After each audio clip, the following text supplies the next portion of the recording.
Some of the most profound strategic wisdom is just timeless.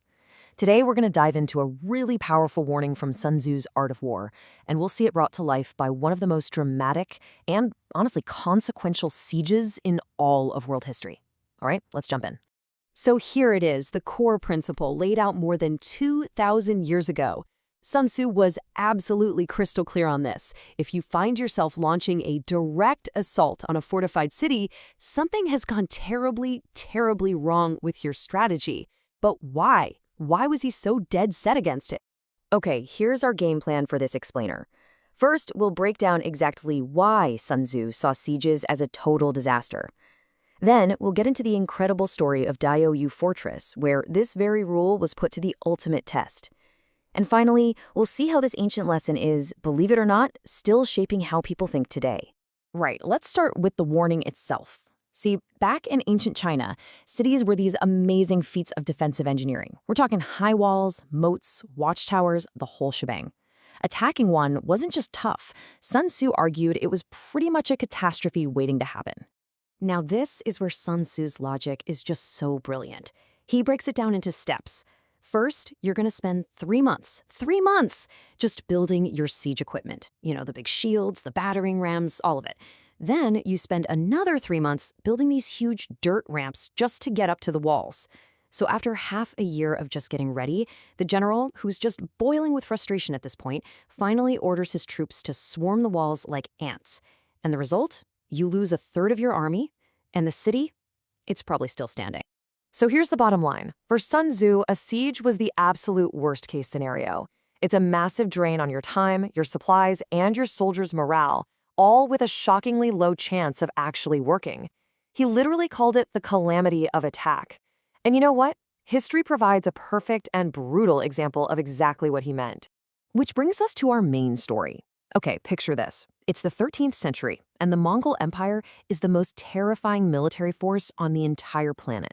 But their unstoppable march across the world is about to run smack into a small, really stubborn fortress. At this point, you have to understand, the Mongols seemed invincible. I mean, under Möngke Khan, who was Genghis Khan's grandson, they had just been crushing armies and taking cities left and right.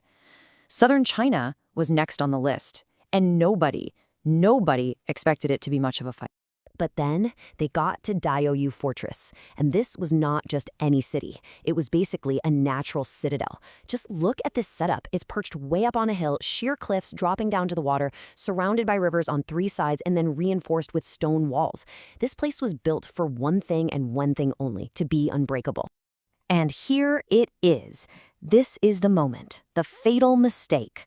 One of the Khan's advisors, a smart guy who recognized how tough this fortress was, suggested they just go around it, bypass it, and continue the main campaign. But the other generals, oh no, they were so arrogant, so flush with non-stop victory, they rejected the idea. They chose to ignore Sun Tzu's timeless wisdom and just smash their army against the walls. Well, that siege turned into a 5-month-long nightmare for the Mongols. They threw attack after attack at the walls, and every single one failed. Get this. The defenders were so well supplied that in July they actually threw 2 big, fresh fish and a letter over the walls, taunting the starving Mongols that they had enough food to last another 10 years.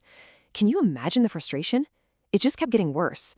A top marshal was killed by a stone from the walls, and then, while he was personally watching the fortress, Möngke Khan himself was wounded. He died just a few days later, and the mighty Mongol army had no choice but to retreat. And the impact of this one siege, wow, it was global. Western historians gave Diaoyu Fortress this incredible nickname, where God broke his whip. Why? Because at the time, the Mongol armies were seen as a divine scourge, like a whip from God punishing Europe. And the death of the great Khan at this tiny little fortress forced the entire Mongol war machine to just stop. Armies that were pushing into Europe, into the Middle East, they all had to turn back. It literally changed the course of world history. The immediate effect was just as staggering.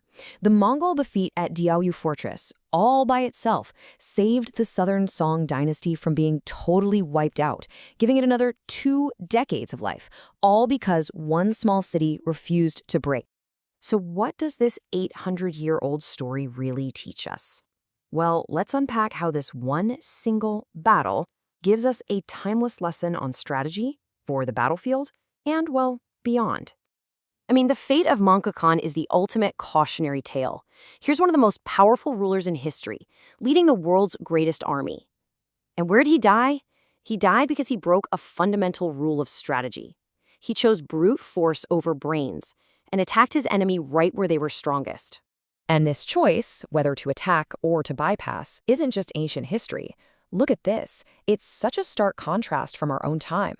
During the 2003 Iraq War, U.S. forces had clearly learned this lesson.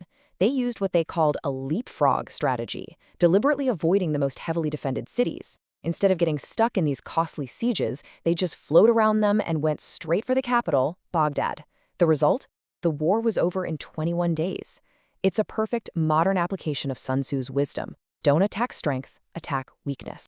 And that really boils it all down, doesn't it? The advice is timeless because the principle is universal. Those who follow it, the ones who choose smart strategy over raw power, who choose maneuver over a grinding fight, they tend to win. And those who ignore it, like Monkey Khan, driven by pride or frustration, they often lose everything against the very walls they were trying to break. It's really the ultimate lesson in strategic humility. Which brings us right back to the master strategist's core philosophy. The greatest victory isn't the one you win with overwhelming force. No, it's the one you win with so much intelligence, so much foresight, that your opponent is beaten without you even having to have that brutal head-on fight. That right there is the supreme art of war. So, let's bring this all back home, to us. Because this isn't just about generals and armies. We all face fortified cities in our lives, right? A stubborn problem at work, an entrenched habit we want to break, some challenge that just seems impossible. The enduring lesson here, from Monkey Khan's pride and Diaoyu Fortress's incredible resilience, leaves us with a pretty important question to think about. When you face your own impenetrable wall, is your first instinct to just swarm it with force, or to find a smarter way to